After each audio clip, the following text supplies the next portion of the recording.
Ábalos, soy reumatóloga pediatra, egresada del Centro Médico Nacional de Occidente, aquí de Guadalajara. Actualmente me encuentro trabajando en esta misma institución, en el área de pediatría y en el área de reumatología pediátrica, y me encuentro también en el medio privado en casa pediátrica. El día de hoy vamos a hablar del tema de abordaje inicial de patología reumática en niños. Considero que es un tema bastante importante. Creo que muchas veces no sabemos de estas patologías que se puedan presentar tanto en los pacientes pediátricos. Sin embargo, sí hay una prevalencia bastante importante y muchas veces no sabemos cómo, por dónde empezar, ¿no?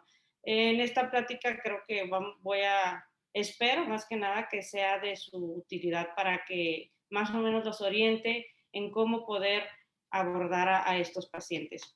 Muy bien, los objetivos de esta plática va a ser poder identificar la enfermedad para poder hacer un diagnóstico oportuno y para que el paciente tenga un tratamiento temprano. ¿Por qué? Porque esto nos va a ayudar a que el paciente tenga un mejor pronóstico y una mejor evolución y, por supuesto, que le vaya mejor, ¿no? Tenga una mejor calidad de vida. Entonces, eso es algo bastante importante. Y vamos a empezar con, ¿qué es una enfermedad reumática? Bueno, empezando desde ahí, bueno, estas enfermedades son un grupo heterogéneo de trastornos que van a afectar solamente a un solo órgano, pueden afectar, o pueden afectar a múltiples órganos y sistemas. Pueden afectar a un solo órgano, me refiero a las articulaciones solamente la piel, o puede afectar tanto articulaciones, la piel, pulmón, cerebro, hígado, en múltiples órganos y sistemas. Y la prevalencia en general en el mundo durante la infancia, a veces se cree que es una prevalencia bastante baja y que es más común en adultos, y la verdad es que no. Vemos que en la prevalencia general en la infancia se ha estimado en los países donde hay una población más grande, del 25 al 50% de las enfermedades pediátricas encuentra las patologías reumáticas.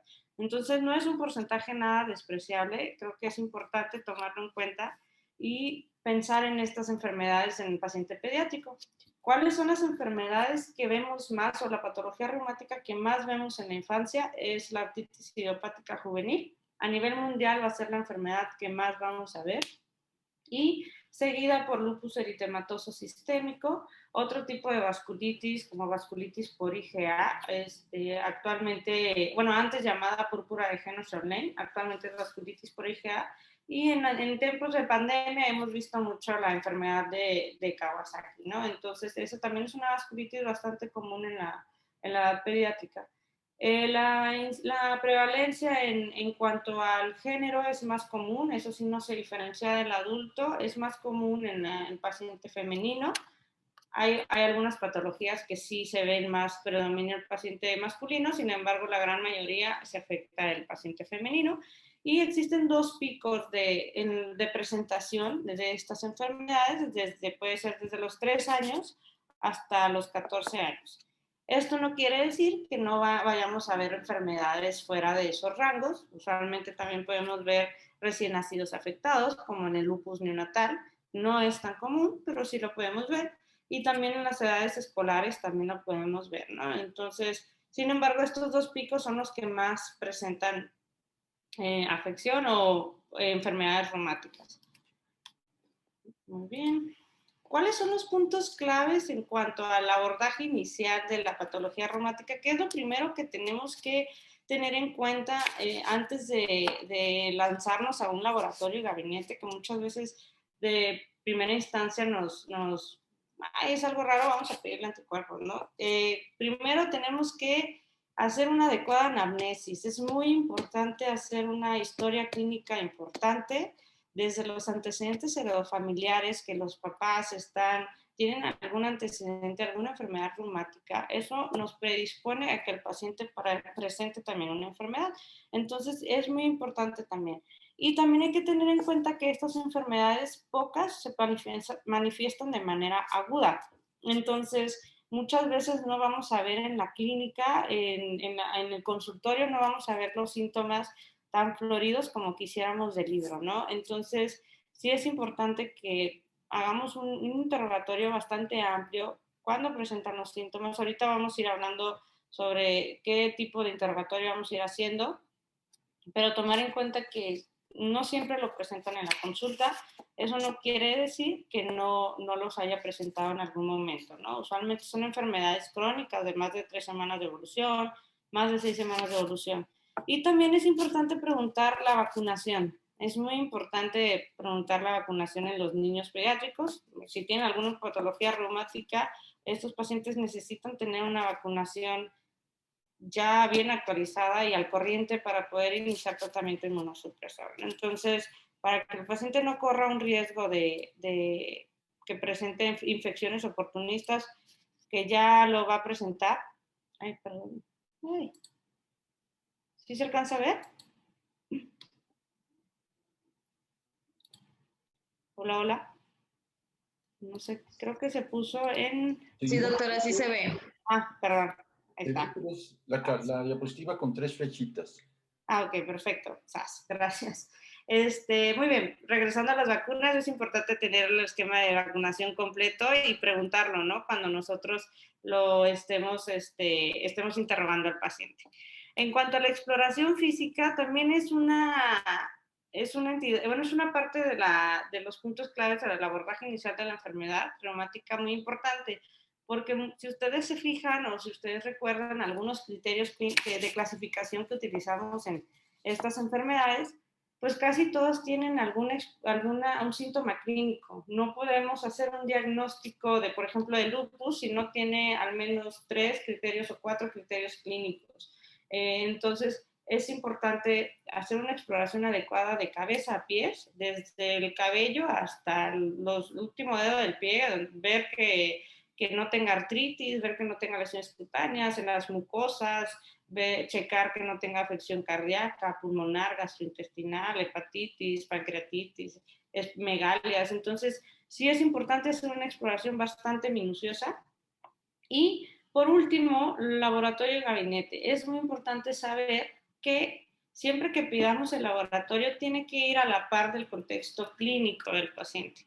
Necesitamos, si vamos a pedir anticuerpos o si vamos a pedir reactantes de fase aguda, tenemos que relacionarlo con la clínica del paciente, porque muchas veces pedimos anticuerpos y a veces salen positivos y el paciente no tiene ninguna sintomatología y decimos, bueno, ¿y ahora qué hago? ¿No? Entonces, ya se sospecha de una enfermedad de tejido conectivo y al parecer, pues no, el paciente es un paciente sano, pero ahí anda con sus anticuerpos positivos. Entonces, sí es importante siempre hacer una adecuada exploración y con base a lo que encontremos en la exploración y en el interrogatorio, nosotros podamos ya solicitar exámenes de laboratorio o exámenes de gabinete un poquito más dirigidos. Muy bien. En cuanto a para la sesión, dividí más que nada las enfermedades de patologías reumáticas en 2 rubros, que es las enfermedades musculoesqueléticas y las no musculoesqueléticas. Las musculoesqueléticas, pues vamos a ver la que más vemos nosotros, artritis idiopática juvenil, espondiloartropatías, y no lo puse ahí porque también se considera una enfermedad de tejido conectivo, sin embargo, sí afecta lo que es músculo, entonces se puede considerar como tal una enfermedad musculoesquelética, como las miopatías inflamatorias, como la dermatomiositis, la polimiositis, miositis postinfecciosa, donde vemos que el paciente presenta una debilidad muscular, y la no musculoesquelética, que son las enfermedades de tejido conectivo, vasculitis, síndromes autoinflamatorios. Entonces sí es importante más que nada poderlos diferenciar cuál nos va a afectar el sistema musculoesquelético y cuál nos va a afectar, aparte del sistema musculoesquelético, nos puede afectar otros órganos y sistemas. Y en cuanto a la plática, es un poquito más fácil poderlos dividir en estos 2 rubros para hacer una clase un poquito, bueno, la sesión un poquito más digerible. Empezando a hablar de las enfermedades musculoesqueléticas, bueno, nosotros vemos la artritis idiopática juvenil. No tengo la intención de que se aprendan la clasificación de memoria, sin embargo, más que nada que aprendan cuáles son las que existen y cómo las podemos diferenciar de algunas otras enfermedades. La artritis idiopática juvenil, bueno, se clasifica, sí, clasifica en 7 tipos de artritis que se presenta en edades más pequeñas, en lactantes o en preescolares, la IJ sistémica. Esta es una artritis en donde vamos a ver tanto afección de órganos y sistemas, junto con una presentación de artritis y fiebre de difícil control. La oligoarticular, que cuando vemos que hay una afección de menos de 4 articulaciones, y esta a su vez se divide en extendida y persistente. Poliarticular, que aquí es cuando el paciente presenta más de 5 articulaciones afectadas. Y aquí sí vamos a tomar en cuenta el factor reumatoide, si está presente o no está presente, para poderlo clasificar como una artritis poliarticular factor reumatoide positivo o factor reumatoide negativo. La artritis relacionada a entesitis, que es una artritis que se relaciona, como dice la palabra, a entesitis, que es la inflamación de la zona de entesis. La entesis es la zona en donde se inserta el tendón, nervios, músculos en el hueso. Entonces el paciente puede llegar a tener artritis junto con zonas de entesitis en esa área, ¿no? La artritis relacionada a enfermedad inflamatoria intestinal. ¿Cuáles son las enfermedades inflamatorias que vamos a ver? Relacionadas CUSI, Crohn, el paciente usualmente presenta diarrea sanguinolenta, pérdida de peso, dolor abdominal, y aparte se le agrega una artritis, ¿no? Sobre todo de miembros inferiores periféricos. Y también puede presentar a nivel axial. Ahorita vamos a ver cómo se clasifica la artritis axial o la artritis periférica. Y la artritis psoriásica. La artritis psoriásica es cuando el paciente presenta placas psoriásicas o alguna lesión de tipo psoriásica, la enfermedad de psoriasis y la presencia de artritis. Y por último, la artritis indiferenciada, cuando cumple más criterios de alguna de las otros tipos de artritis, sin embargo, no se puede clasificar en ninguna de las anteriores, entonces se clasifica como una artritis indiferenciada. Las espondiloartropatías, ¿cuáles son las espondiloartropatías que más vemos nosotros? La espondilitis anquilosante, esa es más común en la adolescencia. El paciente va a presentar un dolor lumbar, un dolor en columna cervical, en columna sacroiliaca. Aquí es cuando se ve más afectada lo que es la columna axial, o sea, bueno, no, la columna axial no, las articulaciones axiales, que nos habla de la columna lumbar, la columna sacroiliacas, columna cervical. Entonces es más común que nosotros como pediatras veamos el inicio de la enfermedad y el paciente ya se vea en la etapa adulta ya con una afección un poquito más importante. Y las artritis secundarias, artritis reactiva, que estas las vamos a ver en pacientes que presentan un proceso infeccioso de 3 a 4 semanas antes. Por eso es importante aquí la anamnesis, que hagamos un adecuado interrogatorio dirigido si el paciente presentó antes alguna infección, algún cuadro gastrointestinal o algún cuadro de alguna infección geniturinaria, algún cuadro de afección de vías aéreas respiratorias alta, perdón. Entonces, ahí puede presentarse lo que es la artritis reactiva.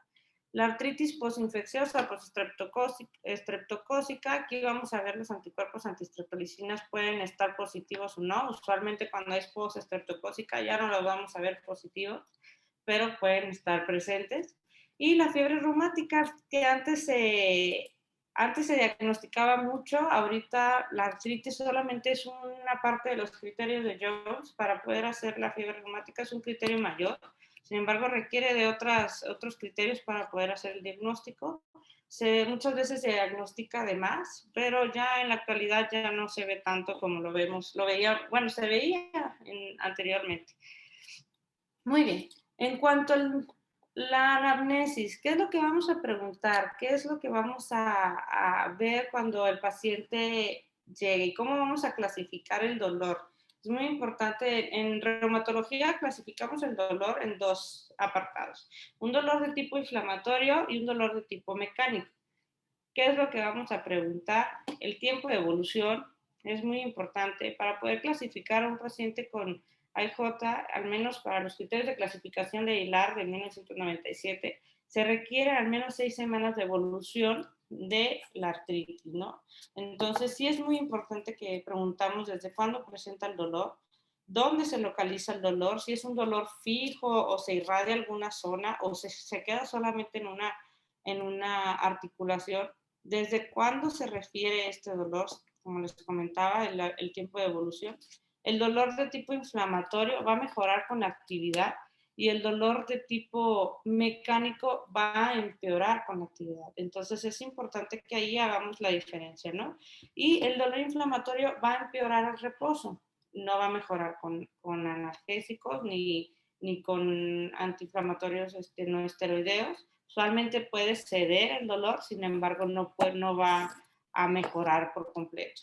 Y lo que también es muy característico del dolor de tipo inflamatorio es la rigidez articular matutina. Eso es muy característico de los pacientes con un dolor de tipo inflamatorio y no lo vamos a ver en un dolor de tipo mecánico. ¿Cómo lo manifiestan los pacientes? Van a comentar en la mañana, me cuesta trabajo estirar las articulaciones, o no las articulaciones, sino me cuesta trabajo estirarme, me siento rígido, me cuesta trabajo caminar, pero conforme yo voy caminando y haciendo mi día a día, se me va quitando el dolor o se me va mejorando la rigidez. Entonces, eso es algo que no lo vamos a ver en los pacientes con un dolor tipo mecánico. Usualmente el dolor inflamatorio no va a tener predominio de horario y la intensidad puede ser variable. Es muy importante también que en este tipo de dolor inflamatorio podamos también encasillar algunas patologías, no solamente la artritis, sino la IJ, pero hay algunas otras enfermedades donde la intensidad es bastante importante, como las leucemias. Los pacientes con leucemias tienen una artritis muy importante, pero tienen un dolor bastante intenso. A diferencia del dolor de IJ, sí tienen una intensidad importante, pero no los incapacita de primera instancia, ¿no? Y el mecánico, el paciente empeora con actividad, son pacientes que son deportistas, que de predominio en la noche. ¿Por qué? Porque es cuando ya hicieron toda la actividad del día y tienen el dolor. No presentan rigidez y usualmente mejora con algún analgésico o con algún aire. ¿Cuáles enfermedades podemos ver que pueden tener ahí algún dolor de tipo mecánico? El síndrome de hiperlaxitud articular. Los pacientes son bastante laxos o bastantes hiperlaxos, entonces eso puede presentar un poquito de dolor, pero la articulación no se inflama, no hay cambios de temperatura, no hay aumento del volumen de la articulación, no debe de haber un derrame articular. Entonces sí es importante poderlo diferenciar. El mecánico no va a presentar este tipo de manifestaciones clínicas. En cuanto a los dolores del crecimiento, yo creo que la gran mayoría han escuchado que muchos, bueno, en lo personal llegan a la consulta y ya con una artritis bastante importante que, no, es que sé que me dijeron que les estaba creciendo y por eso duele. Sí existen los dolores de crecimiento, no voy a decir que no, pero es un dolor benigno. La etiología es desconocida. Se ha visto en algunos artículos, comentan que la deficiencia de vitamina D sí puede presentar, sí se puede ver asociado a este tipo de dolor. Sin embargo, es un dolor benigno que va a remitir de manera solita, no necesitamos tratamiento. Usualmente son niños que presentan de 3 a 13 años y puede ser en la tarde, noche y localizado sobre todo en miembros inferiores.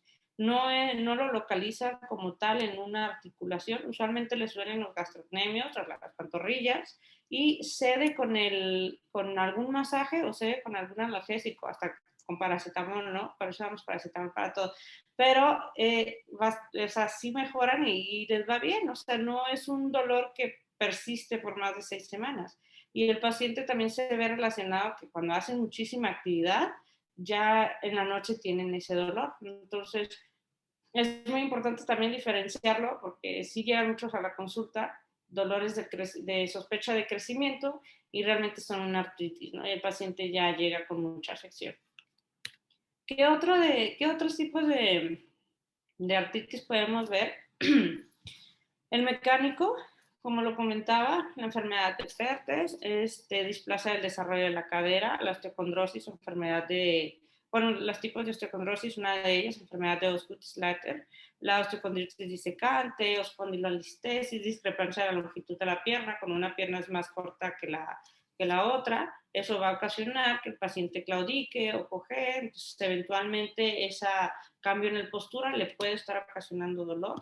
Un pie deforme puede ser un pie cabo o pie plano, también les ocasiona bastante dolor de rodillas, más que nada por el cambio de postura, y eso llega en algún momento el paciente a presentar escoliosis, y la escoliosis también puede ocasionar dolor, ¿no? Sobre todo en la región lumbar.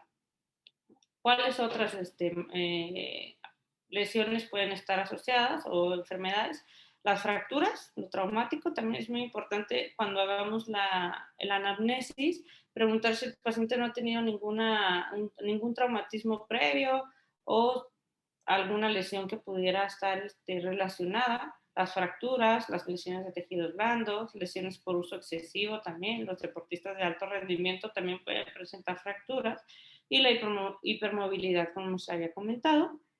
Lo infeccioso, la artritis séptica, muchas veces este tipo de artritis se presentan, son monoarticulares, rara vez presentan más de una articulación afectada, usualmente son rodillas, tobillos o cadera, ¿no? Las articulaciones, bueno, cadera o coxofemoral unilateral y tienen el antecedente de que se tuvieron algún traumatismo. Entonces sí es importante ver o asociar o pensar en esta enfermedad cuando se presenta solamente una articulación. No quiere decir que no pueda ser AJ, sí puede ser AJ, pero el antecedente del traumatismo también es bastante importante.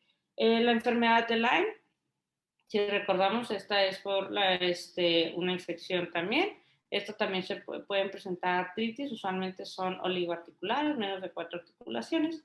Y las neoplasias, tanto benignas como el osteomastioide, quiste óseo, condroblastoma, osteoblastoma, y otras neoplasias también, como les había comentado, la leucemia. La leucemia da una artritis bastante importante y muy dolorosa, ¿no? No presenta usualmente las artritis también que según la clasificación tiene su predominio en las articulaciones ya sea grandes o pequeñas, pero la leucemia puede manifestarse en cualquier tipo de articulación o puede manifestarse en muchas articulaciones a la vez y sobre todo tienen mucho dolor de miembros inferiores, no solamente de la articulación, sino de todo el miembro inferior. El osteosarcoma también, lo vamos a ver, no va a ser tan localizado en la articulación, pero sí pueden presentar dolor en miembros inferiores y a veces confundimos ahí un poquito. Las manifestaciones clínicas, bueno, ya supimos cómo se explora, bueno, cómo va a ser el interrogatorio del dolor. Vemos que es un dolor inflamatorio. Esto a su vez lo vamos a dividir en axial y periférico. Axial cuando afectan las articulaciones de la columna, en este caso la lumbar, la coxofemoral, las sacroiliacas y la columna cervical. Ahí, como su nombre lo dice, va a afectar las articulaciones axiales y periférico todas aquellas que no afectan columna, ¿no? Rodillas, tobillos, metatarsos, metacarpo, interfalángicas, codos, hombros, hasta la articulación temporomandibular también se puede afectar.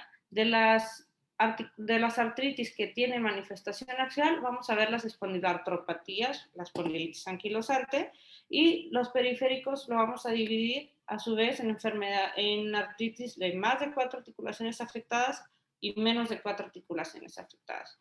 Okay. Cuando ya vemos que hay un dolor de tipo inflamatorio, pero aparte de esta afección de más de 2 órganos, sí es importante descartar alguna otra enfermedad de tejido conectivo o alguna otra enfermedad neoplásica.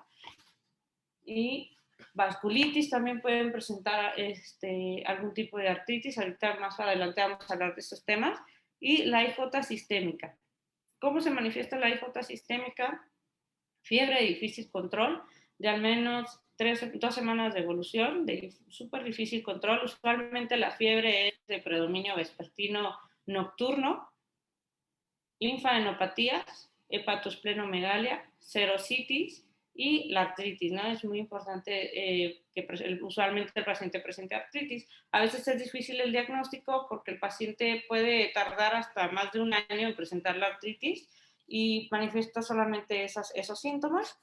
El paciente también presenta un exantema asalmonelado, que al momento de que lo palpamos se desaparece, se le llama evanescente, usualmente puede ser pruriginoso, usualmente se presenta en tórax, pero puede presentarse en cualquier parte del cuerpo. Entonces esas características nos ayudan a diferenciar de algún otro tipo de enfermedad. Muy bien. Y en cuanto a la exploración física, es muy importante que nosotros podamos ver desde el paciente, desde que llega, cómo camina, si claudica, si cojea, cómo se mueve, si tiene algún tipo de gesticulación de dolor. Desde el momento en el que caminan, uno ve cómo claudican y les ocasiona algún tipo de dolor, ¿no? Para esto se hizo una exploración simple en el área pediátrica que se llama el PGALS, que se abrevia de Pediatric Gait, Arms, Legs and Spine, y nos ayuda a explorar todo el sistema musculoesquelético. Ahorita solamente les voy a poner un video para que más o menos se den una idea de cómo es la exploración articular. Es muy importante, realmente la gran mayoría como pediatras no lo sabemos, pero es importante tanto ver al paciente hacer los movimientos activos, o sea, que él haga los movimientos solos, y nosotros ya también hacer los movimientos de las articulaciones. Muchas veces vamos a ver desde el momento los movimientos activos, que son los que ellos hacen, que el paciente tiene limitación y que hace gesticulaciones al dolor. Muchos pacientes, sobre todo los niños, no saben cómo localizar el dolor o no saben cómo decir que tienen el dolor, ¿no? Entonces lo vemos desde el momento en el que ellos manifiestan con caras, con fases de dolor, retiran la articulación, o bueno, retiran la extremidad o al momento de hacer la exploración o se ve limitada el arco de movimiento. Entonces sí es muy importante hacer este tipo de exploración. El examen clínico completo, como les comento, las banderas rojas hay que tomar en cuenta si hay fiebre, si hay palidez, si hay exantema, si hay linfadenopatía, megalias, si hay alguna otra lesión cutánea que nos hable de alguna otra enfermedad que no sea solamente las articulaciones, si hay vasculitis palmoplantar, también eso lo vamos a ver como le dice la palabra, vasculitis en palmas y plantas. Entonces sí vamos a ver que hay que checar todo ese tipo de banderas rojas, ¿no? Para ver que pues, solamente la articulación, ¿no? ¿Sabes qué? Se está manifestando otra enfermedad junto con la artritis. Bien, en cuanto...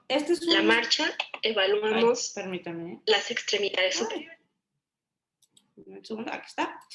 Este es un que video. Es la A de ARMS, más que, en el acrónimo.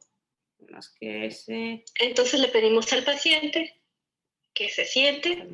Tenemos que tener al paciente lo más descubierto posible. La examinación debe ser frente a ellos. Debemos estar primero observamos signos de inflamación, cicatrices, cambios cutáneos, edema. Entonces, la observación es lo primero que se hace. Y siempre tenemos que estar viendo al paciente de frente, observando indicios indirectos de disconfort o dolor. Hay que observar la expresión facial. Y tenemos que, los niños hacen las maniobras imitando nuestros movimientos. Entonces, por eso es más fácil para ellos comprender la maniobra si la hacemos a la par con ellos. Entonces, le pedimos al paciente que ponga la palma de sus manos, de la clase, el dorso de las manos, y si observamos los cambios de coloración, la alineación de los dedos. Cómo se va a explorar al paciente, qué es lo que tiene que hacer. Posteriormente le pedimos que flexione los dedos. Solamente es un video. Esto permite valorar si existe dolor en las articulaciones pequeñas de la mano. Y posteriormente le pedimos que realice esta maniobra con la finalidad de observar el movimiento y la función de las articulaciones pequeñas. Los niños con inflamación en las articulaciones interfalángicas Después de trabajo hacer estas maniobras y esto también nos permite valorar los arcos de movimiento. Posteriormente apretamos la muñeca posteriormente le pedimos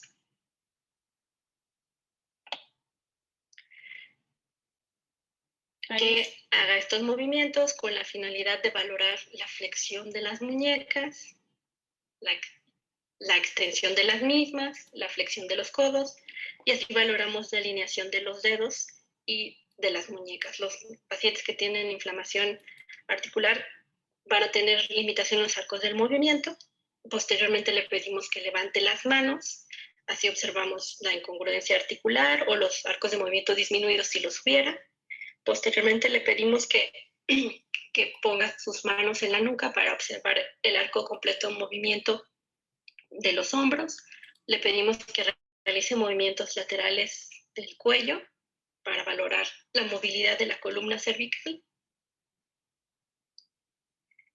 Y después le pedimos al paciente que introduzca 3 dedos.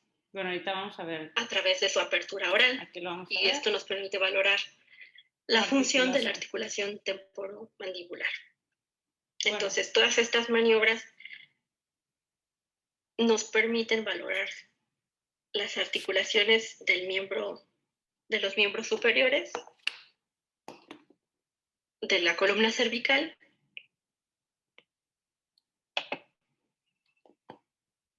bueno, hay una disculpa, quedó un poquito desplazado el audio del video, pero al final... Y bueno, posteriormente vamos a evaluar... Podemos ver, ¿no?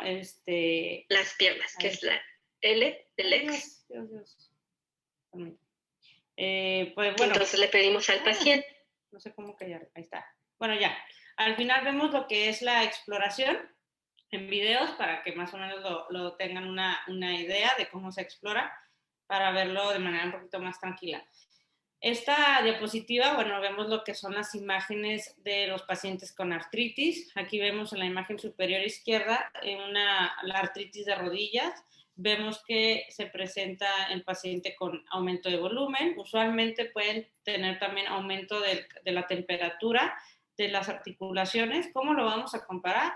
Usualmente al tocar la articulación, en este caso la rodilla, se toca lo que es la rodilla, lo comparamos con la pierna de la parte, con la pierna ya sea superior o la parte de tibia peroné, lo podemos comparar y ahí podemos ver si hay un cambio de temperatura. Usualmente la articulación está caliente, puede estar enrojecida también y dolorosa, ¿no? Al momento de nosotros hacer los movimientos para ver la limitación o los movimientos de flexión y extensión, vamos a ver que hay una limitación. En la imagen inferior izquierda, vemos esta lesión que se le llama lesión de tipo Botonier, que vemos que hay una flexión de lo que es la falange proximal, de la interfalange, bueno, de la falange proximal y una extensión de la falange distal. Esta lesión o este tipo de lesiones de tipo que ocasionan deformidad, los vamos a ver más en la artritis poliarticular factor reumatoide positivo, que es la que más se parece a la artritis reumatoide del adulto. Usualmente lo vamos a ver en la afección de las articulaciones de las manos y este tipo de lesiones se van a ver comúnmente.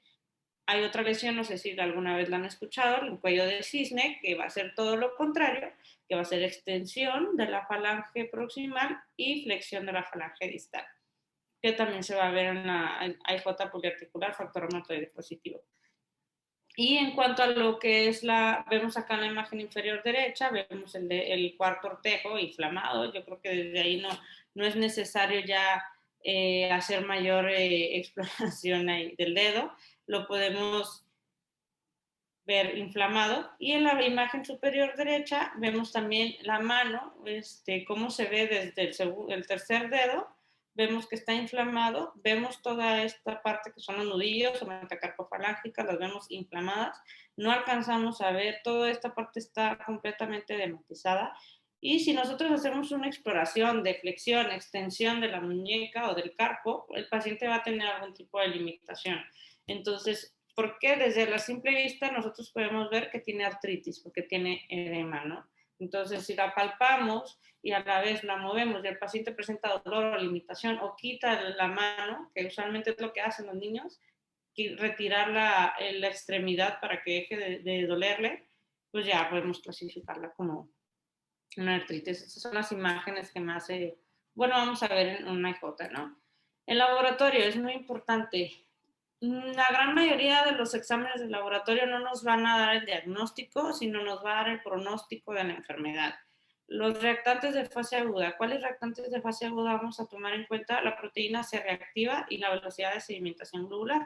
Pero hay que tomar en cuenta también que estos se pueden elevar ante cualquier proceso infeccioso, ¿no? Entonces, la velocidad de sedimentación globular es muy fácil que se eleve ante cualquier tipo de inflamación. Entonces, el paciente presenta una faringitis o una infección de la faringe, pues el paciente puede tener la BCG elevada. Sin embargo, la PCR no se eleva tanto en procesos infecciosos, más bien, se eleva mucho en procesos infecciosos, pero también en los pacientes con una IJ se puede elevar y es más específica que la velocidad de sedimentación globular. Los anticuerpos antinucleares también los vamos a ver positivos, sobre todo en los pacientes con una IJ oligoarticular que afecta a menos de 4 articulaciones, como ya lo habíamos comentado, y en niñas que tienen menos de 6 años, y que esto nos va a hablar del pronóstico. ¿Por qué? Porque si el paciente presenta ANA positivos y una IJ, el paciente también puede presentar una uveitis.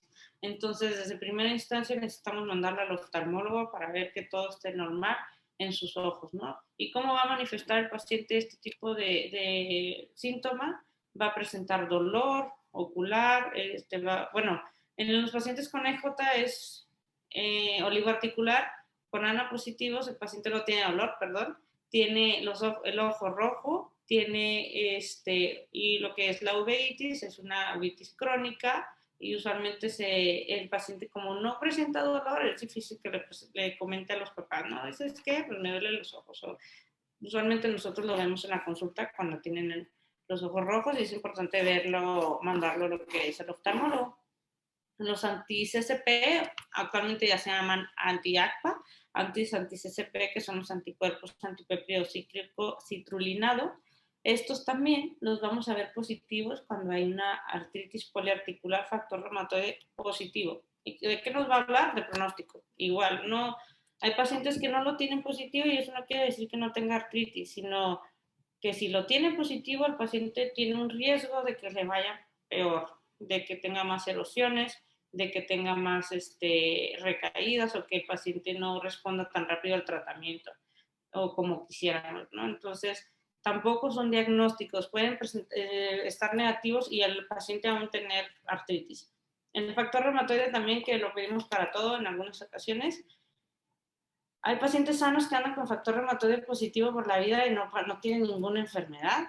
En el paciente pediátrico se puede presentar del 3 al 8% de los pacientes sanos y no presentar ninguna enfermedad. En los pacientes con AIJ también se puede presentar en un 2 al 7%. Entonces, y no solamente se presenta en AIJ, sino se presenta en algunas otras enfermedades como Sjögren.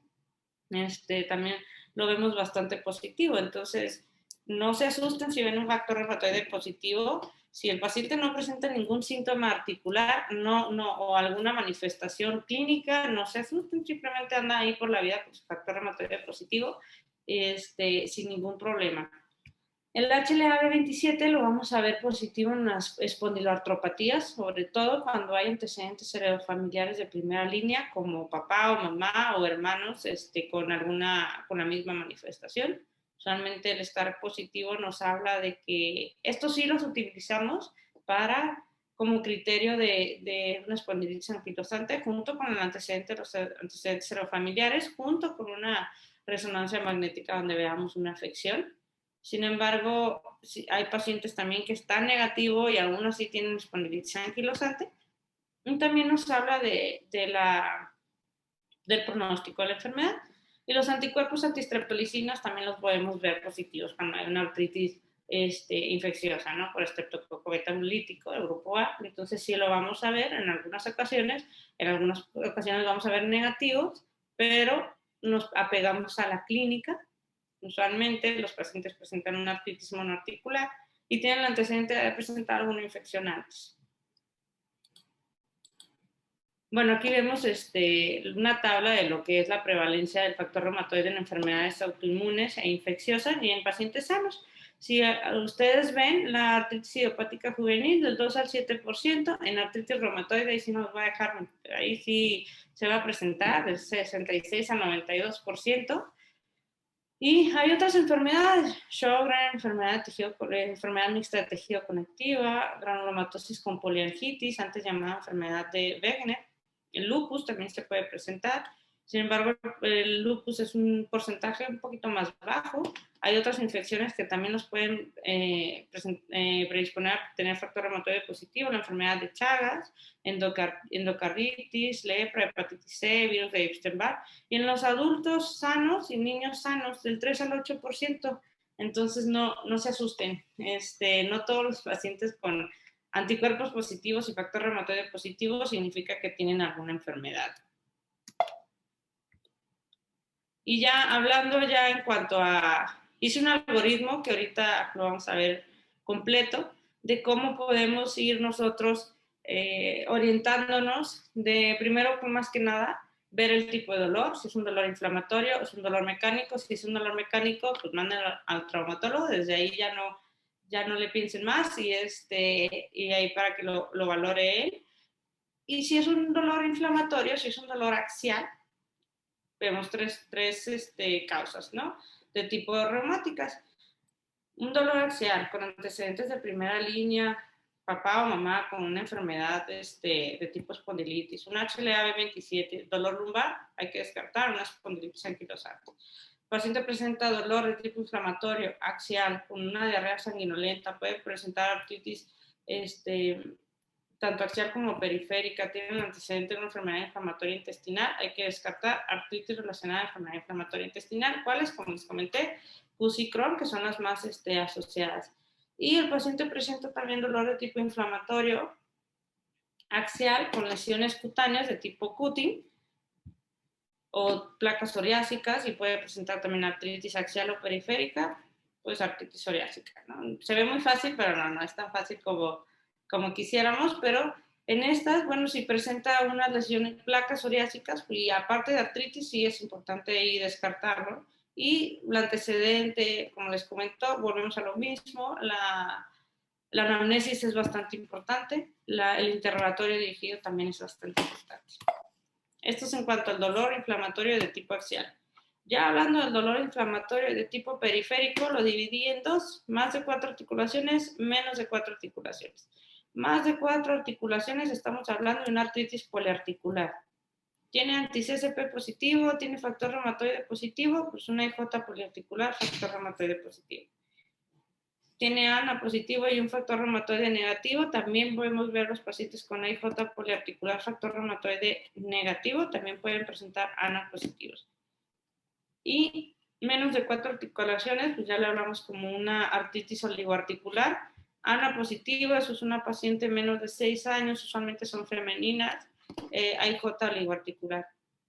Menos de 4 articulaciones con anticuerpos antistreptolicinas positivos o presentes, cultivo positivo también, un cultivo faríngeo, pues hay que descartar una artritis postestreptocócica, o menos de 4, bueno, ahorita los vamos a ver, ASLO negativo y un cultivo positivo a otro germen, una artritis reactiva. ¿Cuáles son los otros gérmenes o microorganismos que podemos encontrar? Yersinia enterocolítica, Salmonella, Shigella, Campylobacter, ese tipo de microorganismos también se pueden presentar 4 semanas antes y presentar una artritis reactiva. Entonces, también es importante preguntar si no ha tenido algún proceso infeccioso previo o algún cuadro clínico previo. Y en cuanto a las artritis, también dolor inflamatorio de tipo periférica, el paciente presenta artritis, exantema, fiebre de difícil control, adenopatía, visceromegalia, serositis, se me olvidó poner acá, pues hay que descartar una IJ sistémica. El paciente presenta afección de más de 2 órganos y aparte síntomas constitucionales como fiebre, astenia, dinamia, fatiga, hay que descartar malignidad y hay que descartar autoinmunidad también, ¿no? Otras enfermedades de tejido conectivo. Y bueno, este es el algoritmo completo que por obvias razones las tuve que cortar.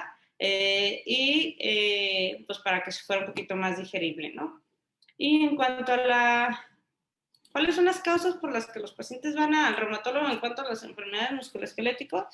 Bueno, impotencia funcional, hay inflamación articular, dolor articular o muscular, con o sin rigidez, presencia de síntomas generales junto con algún parámetro analítico alterado, que ahorita vamos a ver cuáles los vamos a ver más comúnmente, y fiebre de origen desconocido.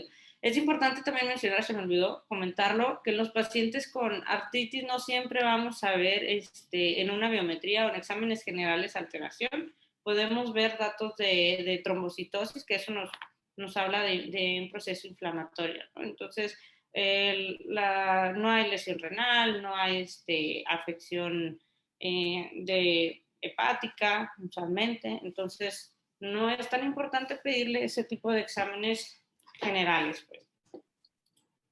¿Cuándo vamos a referir al reumatólogo pediatra?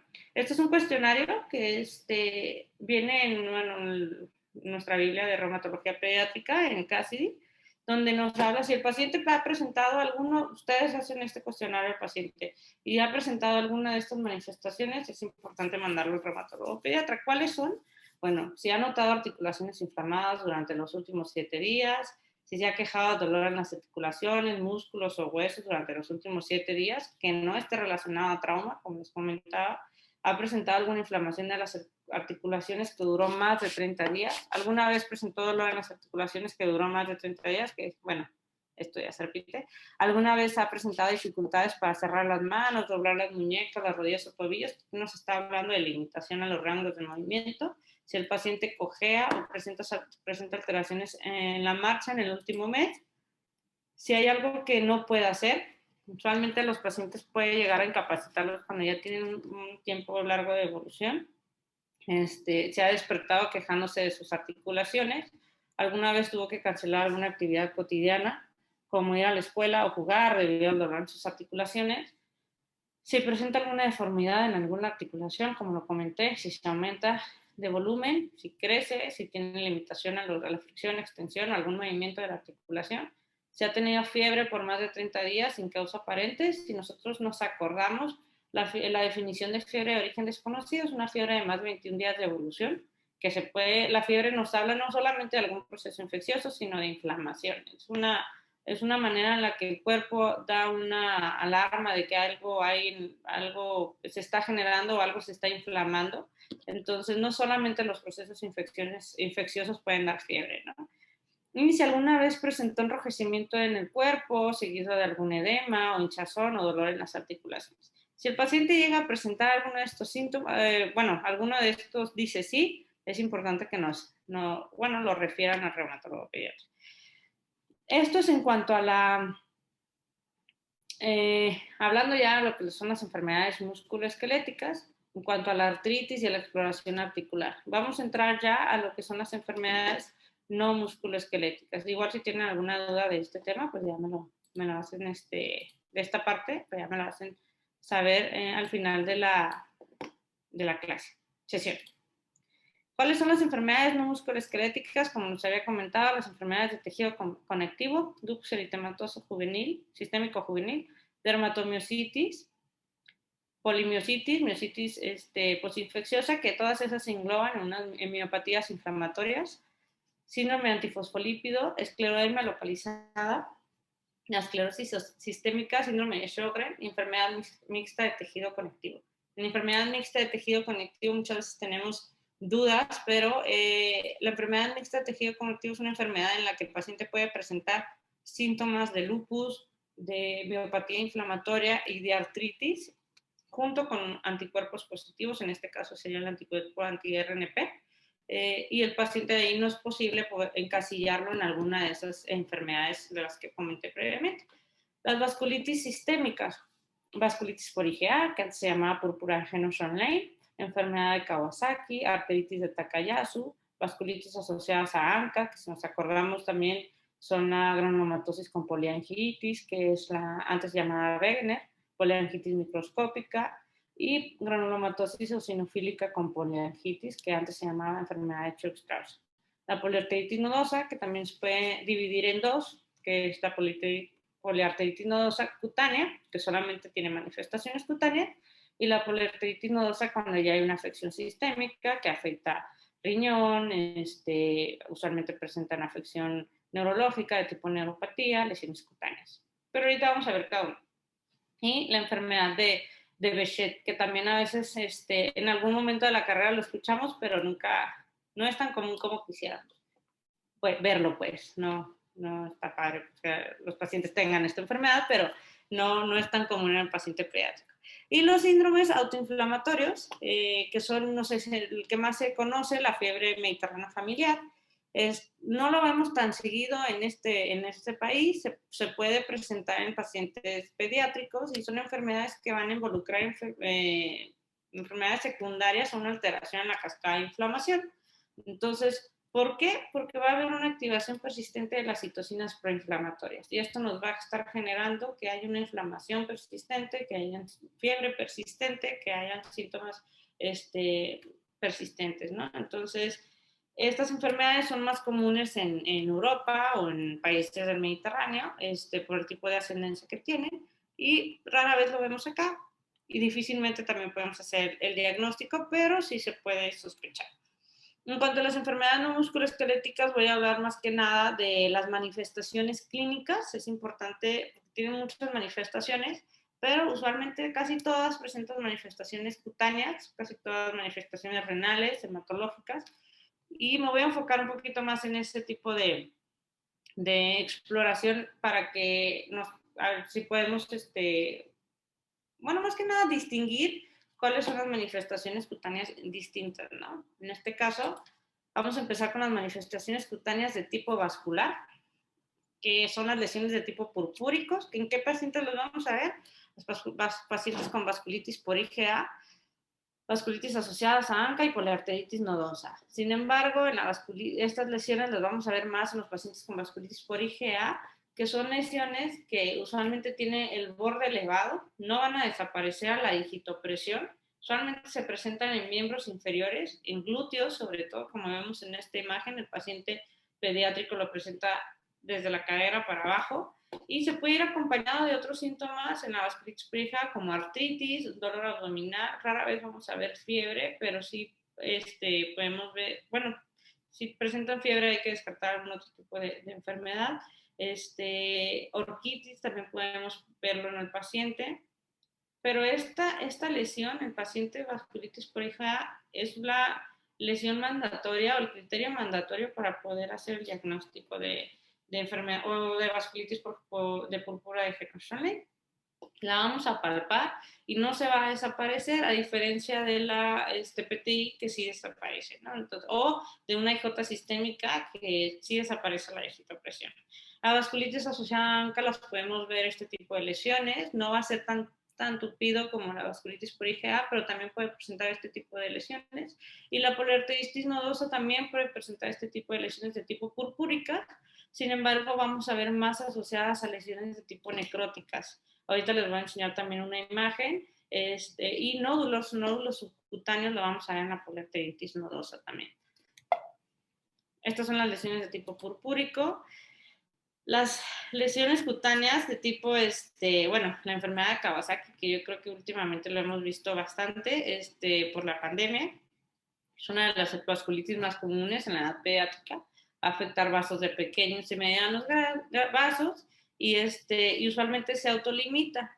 Si ustedes se acuerdan, los criterios para enfermedad de Kawasaki son meramente clínicos, realmente rara vez pedimos exámenes de laboratorio y casi todo es por clínica. Entonces, ¿cuáles son los criterios o cuáles son las manifestaciones clínicas que más vamos a ver? Ojo rojo o inyección conjuntival, usualmente respeta el limbo, ¿ok? No supurativa, es muy importante que eso lo tomen en cuenta, que no tiene ningún tipo de secreción. Los cambios orales, usualmente el paciente va a tener la lengua aframbuesada o puede tener faringe hiperémica, pero sin descarga retronasal. Es muy importante también eso tomarlo en cuenta. Si el paciente presenta algún tipo de descarga retronasal o algún tipo de secreción y tiene la faringe hiperémica, ya no se toma en cuenta como criterio. Pero si el paciente tiene la faringe hiperémica y no presenta ningún tipo de secreción, sí se puede tomar como criterio. El edema palmoplantar, como lo vemos en esta imagen y en esta imagen, usualmente el paciente presenta edema. La linfadenopatía es la característica clínica o el criterio clínico que menos se ve, usualmente es unilateral y el ganglio debe ser mayor de 1.5 centímetros. Si no es mayor, tampoco se toma en cuenta como criterio. Si es bilateral, se puede no pasa nada si se considera como criterio, pero usualmente es unilateral. El exantema polimorfo, como lo vemos acá, usualmente es un exantema que empieza en tórax y se puede ir extendiendo. Puede presentar cualquier tipo de lesión cutánea, o exantema. El único que no presenta es vesicular. Si un paciente presenta una vesícula, si están sospechando enfermedad de Kawasaki, desde ese momento se puede descartar ese tipo de lesión cutánea, no lo vemos en Kawasaki. Y la descamación perianal también la podemos ver en algunos criterios de clasificación, si lo toman en cuenta. Las que usualmente usamos, que son las del AJA 2017, no las toman en cuenta, pero la descamación perianal también es una manifestación que podemos ver en estos pacientes. Es una enfermedad que se autolimita. La fiebre, obviamente, la fiebre de más de 5 días de evolución, eso es importante que la tomemos, ese criterio mandatorio, junto con alguno de estos, ¿no? Entonces, ya cuando también es importante mencionar la descamación. Cuando el paciente presenta descamación, sobre todo de los pulpejos, en las manos o en los pies, ya nos habla de una fase subaguda de la enfermedad, ya no está en la fase aguda, y aquí es cuando más cuidado tenemos que tener, porque es una fase en la que más presentan aneurismas coronarios. Entonces, hay que sospecharlo en ese momento. Muchas veces ya no lo vemos en la fase aguda, sin embargo, lo vemos en la fase subaguda y aún así tenemos que pedir una valoración de cardiología. Muy bien. Ahorita le contesto esta pregunta. Si hay una relación de Kawasaki con síndrome de Down, no, realmente no hay, al menos que yo haya visto no, realmente no he visto ningún paciente con que se relacione la enfermedad de Kawasaki con síndrome de Down. No, los pacientes que vemos nosotros que tengan algún tipo de relación con los pacientes con síndrome de Down son las dolores articulares, usualmente porque son pacientes hiperlaxos, pero como tal que tenga alguna relación con la enfermedad de Kawasaki, no, realmente no hay ninguna relación. Puede manifestarlo como o puede tener el mismo riesgo como cualquier otro paciente, no se relaciona. Los pacientes que más se relacionan en cuanto a la enfermedad de Kawasaki son los pacientes que tienen alguna ascendencia japonesa. Usualmente vemos en Japón se presenta mucho esta enfermedad, nosotros casi no, pero en Japón sí puede presentar, la prevalencia es bastante alta, más que nada. Bien. En cuanto a las mucosas, es muy importante también explorarlas. Muchas veces no checamos nomás la faringe y bueno, ya va, ¿no? Las mucosas también es importante. Lupus eritematosos sistémicos, si se acuerdan, presentan úlceras. Solamente las úlceras no son dolorosas. Eso es importante que lo tomen en cuenta. No duele. Usualmente son en el paladar blando y pueden también presentarse en nasales, ¿no? Las lesiones nasales no son tan comunes, pero sí se pueden observar y en algunas ocasiones puede presentar perforación septal. Las úlceras en la lengua, como vemos en esta imagen, usualmente son de este tipo de características. Aquí es en el paladar, perdón, en el paladar blando y no duelen. O sea, anda el paciente con su úlcera y no duele nada, ¿no? A diferencia de la enfermedad de Behçet, donde sí presentan úlceras o aftas orales o genitales, que estas sí duelen y usualmente se puede confundir con una lesión herpética, pero el paciente no presenta ningún proceso infeccioso activo, usualmente recurren más de 3 veces al año, y no solamente es en mucosas, también pueden presentarse en ojos. Entonces, pero la enfermedad de Behçet también Si es un paciente que tiene persistentemente úlceras o aftas de manera orales o genitales, al menos 3 veces al año, con afección también ocular, al menos 3 veces al año, sí es importante descartar una enfermedad de Behçet, que es una vasculitis, ¿no? Que puede ser de pequeños, medianos o grandes vasos. Usualmente es de pequeños vasos y medianos vasos, pero sí se puede manifestar o puede afectar cualquier vaso del cuerpo. El síndrome de Sjögren también es una enfermedad crónica, inflamatoria de las glándulas exócrinas, principalmente la glándula salival y lagrimal. No se alcanza a ver esta imagen, ¿verdad? Pero bueno, las manifestaciones clínicas de la enfermedad de Sjögren usualmente se caracterizan por el síndrome de queratoconjuntivitis zika. ¿Y cómo lo vamos a ver en el niño? El paciente va a presentar una parotiditis de preferencia unilateral, ¿no? Usualmente unilateral. Entonces dicen, no, pues es que tiene paperas a cada rato, pero qué raro, ¿no? Usualmente solamente es un solo lado. Ay, pues qué raro. Y ya se va el niño, le dan un medicamento para el dolor, piensan en algún proceso infeccioso, le dan algún tratamiento y al rato el paciente regresa con una parotiditis unilateral. Las caries también, las caries son pacientes que tienen caries recurrentes, o sea, y a pesar de que se cuidan, de que se lavan los dientes, persisten con la carie. ¿Por qué? Porque son pacientes que tienen boca seca, casi no producen saliva por la afección de la glándula salival, y también van a presentar úlceras corneales. ¿Por qué? Porque hay ojo seco. Entonces, el paciente siempre va a estar sintiendo que tiene una basurita en el ojo. Algo me molesta, siento que me raspa el ojo. Entonces, es raro la queratoconjuntivitis zika en niños, pero sí se presenta. Usualmente las características clínicas que más se presentan en niños son las caries y la parotiditis unilateral. Y no está tan diagnosticada como quisiéramos la síndrome de Sjögren, pero sí se presenta, es más común en adultos. Y esta se clasifica en dos: primaria, como dice su nombre, no tiene ninguna asociación a ninguna otra enfermedad, y secundaria, cuando hay asociación a otras enfermedades. Usualmente en adultos lo vemos más, aunque sí hemos tenido pacientes en centro médico que el paciente presenta un síndrome de Sjögren y aparte presenta una artritis reumatoide. Bueno, en este caso en pacientes pediátricos, pues una IJ, ¿no? Artritis reumatoide, pues es de adultos. Y el que casi todos sospechamos de primera instancia, el lupus, ¿no? El lupus eritematoso sistémico. Si nos acordamos, es el que presenta muchas manifestaciones cutáneas, como lo comenté antes, las mucosas, úlceras orales, no dolorosas o indoloras, como quieran llamar. Y el lupus cutáneo se clasifica en 3: agudo, subagudo y crónico. ¿Cuál es el que más se presenta en los pacientes pediátricos?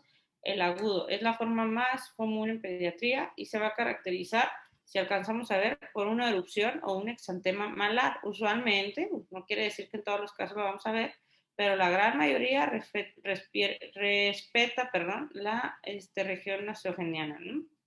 Entonces, puede aparecer secundaria la exposición de sol, que si no se acuerdan también, en los criterios de clasificación está la fotosensibilidad, pero la diferencia de un lupus cutáneo agudo de un crónico, en este caso de un exantema discoide o rash discoide, es que no deja cicatriz. A diferencia de los pacientes con un lupus eritematoso sistémico cutáneo de tipo crónico, los pacientes son las lesiones más comunes en adultos y usualmente son alrededor de los ojos, pero si alcanzamos a ver este paciente, son lesiones atróficas, son lesiones que dejan cicatriz, pueden producir zonas de alopecia también y pueden presentar hiper o hipopigmentación. Y el paciente sí va a presentar una cicatriz posterior a la lesión cutánea. Y la lesión subaguda, que esto también no se presenta tanto en el paciente pediátrico, es más común en el paciente adulto, pero son lesiones de tipo anulares, así en circulitos, como vemos esta de acá, en círculo, circunscritas, bien delimitadas, tampoco dejan lesión cicatrizante o no dejan ningún tipo, ni hiperpigmentación ni hipopigmentación. Sí, también lo podemos ver de este tipo de lesiones anulares en el lupus cutáneo, y se asocia más a la presencia de los anticuerpos anti-ROY antila. y es más común en adultos. El que vamos a ver más en pediatría es el eritema malar. ¿Qué otro tipo de lesiones vamos a ver en lupus? El lupus cutáneo buloso. Este tipo de manifestación nos habla de gravedad de la enfermedad o severidad de la enfermedad. No solamente se presenta en la piel, se puede presentar en la mucosa, en orofaringe, y puede comprometer hasta la vía aérea, ¿no? Entonces ya si vemos un paciente con diagnóstico de lupus o que presenta este tipo de lesiones de la nada y aparte presenta algún otro síntoma asociado, astenia, anemia, linfopenia, trombocitopenia, pues sí hay que descartar un lupus. La alopecia la vamos a ver en los pacientes con lupus también. Usualmente inicia de manera frontal y va a haber un adelgazamiento del cabello. Entonces, muchas veces, digo, no es darle un jalón al paciente, ¿no? Pero sí ver cómo si se vienen más de 7 a 10 cabellos al momento de que nosotros jalemos, bueno, agarremos, tomemos el cabello, pues sí se toma en cuenta. Hay otras lesiones, fenómeno de Raynaud, si alcanzan a ver lo que es la imagen superior izquierda. El fenómeno de Raynaud es una enfermedad donde hay una afección vascular, que el paciente va a presentar lo que es una zona va a presentar la constricción del vaso, que es la primera fase, y vamos a ver palidez de lo que es la mano. Posteriormente se va a ver lo que es la coloración violácea, y por último la coloración roja o edematosa. Esa la podemos ver cuando el paciente ya se vasodilata lo que es el vaso, entonces fluye lo que es la sangre, ¿no? Entonces ahí son 3 fases, aquí nos alcanza a ver la última fase, la fase edematosa, pero usualmente el paciente, esto se puede asociar a cambios de temperatura, tienen dolor, tienen edema y puede ser una manifestación inicial del lupus, ¿no? Este tipo de lesiones también, que lo vemos en la vasculitis, también vemos como este puntilleo, usualmente se ve palmoplantar, entonces también hay que buscarlo. Y el eritema malar, este tipo de lesión se le llama eritema punctata, que son lesiones en los pulpejos, también lo vamos a ver, eso es por vasoconstricción o afección, una vasculitis, que también lo vamos a ver en el lupus. ¿Y qué otras manifestaciones cutáneas también se pueden ver asociadas al lupus? Este tipo de lesión también la vamos a ver en la poliarteritis nodosa, que son una lesión necrótica, y el livedo reticularis. Eso se puede, hay 2 tipos de livedo que vamos a ver en el paciente reumático. El livedo racemoso, que es lo que tenemos acá, que se va a ver más en la poliarteritis nodosa. Es muy característico de los pacientes con poliarteritis nodosa. En lupus también lo podemos ver, y en síndrome antifosfolípidos. En todos los pacientes que presentan síndrome antifosfolípidos pueden presentar livedo. Los pacientes con lupus pueden presentar hasta en el 35% de los casos un síndrome antifosfolípido asociado, ¿no? O un síndrome antifosfolípido primario que posteriormente debute con un lupus. Entonces, si ven paciente con livedo, pero no tiene ninguna otra manifestación, pues ya nomás ahí vigílenlo, ¿no? Pero sí es una manifestación que hay que tomar en cuenta. Esto es en cuanto a lupus. En cuanto a dermatomiositis juvenil, también presentan manifestaciones cutáneas. Es una miopatía inflamatoria idiopática, usualmente es heterogénea. ¿Y cómo se va a caracterizar? Por debilidad muscular. A diferencia de otras enfermedades como el Guillain-Barré, la debilidad muscular va a ser proximal, de predominio proximal, o sea, de cabeza a pies. Y se puede ir acompañado de cambios cutáneos. También se considera una enfermedad de tejido conectivo también porque afecta, no solamente es una miopatía, sino una vasculopatía también, y puede afectar a nivel gastrointestinal y pulmonar. Entonces no solamente es la piel y el músculo que se ve afectado. En cuanto a las miopatías inflamatorias, la más común es la dermatomiositis juvenil. Hasta en un 80% de los casos pediátricos se presenta como una dermatomiositis juvenil, pero también existe la polimiositis, que usualmente no presentan lesiones cutáneas. Hay una mayor afección muscular, es más agresiva la afección muscular que la dermatomiositis. Y en esta imagen vemos cuáles son las manifestaciones cutáneas patognomónicas. Estas sí son patognomónicas de la dermatomiositis juvenil. El heliotropo. Si nosotros alcanzamos a ver, hay un enrojecimiento, lo que es el párpado, y acá en esta parte vamos a ver lo que es un eritema. Si nosotros lo diferenciamos con un eritema malar, a veces no respeta lo que es la región nasogeniana y es como una mascarilla, ¿no? Entonces, el paciente presenta heliotropo, que es patognomónico de la enfermedad, y lo que vemos aquí, las pápulas de Botrón. Las pápulas de Botrón o signo de Botrón, cuando no se presentan las pápulas, solamente vamos a ver el cambio de coloración, se le puede llamar con signo de Botrón, pero si vemos las pápulas ya se toma en cuenta como las pápulas de Botrón. ¿Cuáles otras manifestaciones vamos a ver? La calcinosis. Si ustedes alcanzan a ver en esta radiografía, vemos un puntilleo blanquecino acá, en esta parte, donde vamos a ver calcinosis y se va a palpar, si ustedes exploran al paciente y palpan al paciente, sobre todo en extremidades, vamos a sentir como unos nódulos subcutáneos, no son dolorosos usualmente, y esto nos habla de que el paciente tiene más de un año de evolución sin tratamiento, de pronóstico. Es muy importante porque hacer este diagnóstico, porque las calcinosis usualmente no se curan. Y el paciente, conforme mayor actividad tenga la enfermedad, mayor riesgo de seguir presentando calcinosis. Usualmente la calcinosis se presenta en las prominencias óseas, como vemos acá, en la rodilla o en el codo. Existen también otras miopatías inflamatorias, como la miositis posinfecciosa. El paciente va a presentar debilidad en miembros inferiores, usualmente presentan un antecedente de algún proceso infeccioso de 3 a 15 días antes de los síntomas, y se ve más relacionado a infecciones como parainfluenza, infección por parainfluenza, influenza, adenovirus.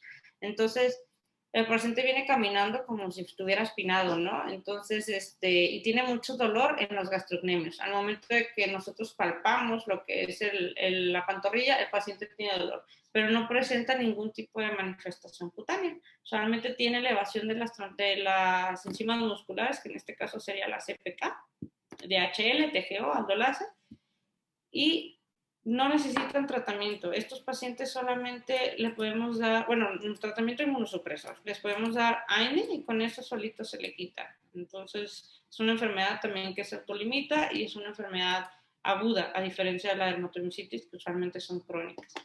Y existe otra que el paciente presenta todas estas manifestaciones cutáneas y no tiene ningún tipo de debilidad muscular. Entonces, se le llama dermatomiositis amiopática. No tiene elevación de enzimas musculares, no tiene debilidad, pero sí tiene las mismas manifestaciones que una dermatomiositis juvenil. Entonces se le llama dermatomiositis amiopática, porque no presenta afección muscular. La esclerosis sistémica, bueno, esta es una de las enfermedades más difíciles de tratar para los reumatólogos. Esta es muy poco común en el paciente pediátrico y está dentro de menos del 10% de las enfermedades reumáticas que nosotros vemos. Si ustedes ven, se clasifica en dos: la esclerosis sistémica de tipo difusa y limitada, antes se le llamaba síndrome de Cres. Ahorita vamos a ver cuáles son las características del síndrome de Cres. Pero estas manifestaciones que presentan los pacientes usualmente se dividen en tres fases. La fase edematosa, usualmente el paciente va a iniciar en las extremidades, que va a presentar edema de manos. Posteriormente va a venir la fase esclerótica, que va a requerir de semanas hasta meses. Entonces, si ustedes ven ya a este paciente con este tipo de lesiones o este tipo de lesiones, el paciente, o una esclerodactilia, como vemos acá, ya esta es una esclerodactilia, la piel se va a ver brillosa, la piel se va a palpar dura, usualmente tienen pérdida de anexos, o sea, no tienen vello, no tienen cabellito, no tienen y está muy, muy rígida la piel, pierde la elasticidad por completo, y y el paciente presenta ya lo que son las contracturas. ¿Por qué? Porque ya no pueden hacer ningún tipo de movilidad por el endurecimiento de la piel.